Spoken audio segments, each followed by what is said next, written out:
Dans un petit village vivaient 3 frères très pauvres qui ne possédaient qu'un seul bien de valeur, un vieil olivier miraculeux. Cet arbre était leur seule source de revenus. Ils vendèrent son huile pour survivre. À chaque récolte, l'aîné divisait l'huile en 3 parts égales et chacun la conservait dans sa propre jarre. Par une nuit glaciale, le destin envoya un vieux sorcier déguisé en voyageur affamé frapper à leur porte. Le voyageur demanda une simple goutte d'huile pour allumer sa lampe gelée.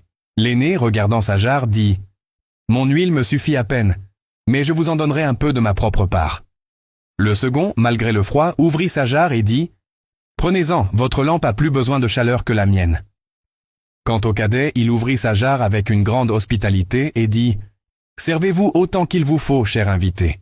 Dieu bénira ce qui restera. » Au matin, le sorcier révéla sa véritable identité.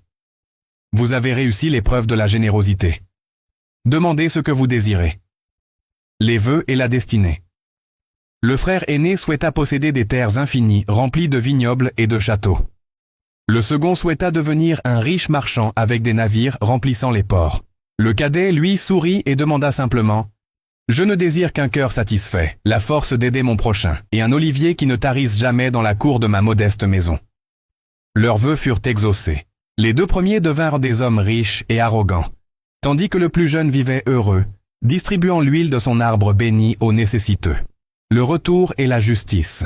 Des années plus tard, le sorcier revint, cette fois sous la forme d'un vieil homme faible, demandant un peu de nourriture. Il se rendit au château du frère aîné, qui le chassa violemment de peur qu'il ne lui demande de l'argent. Cette nuit-là, l'aîné perdit tous ses biens dans une tempête dévastatrice.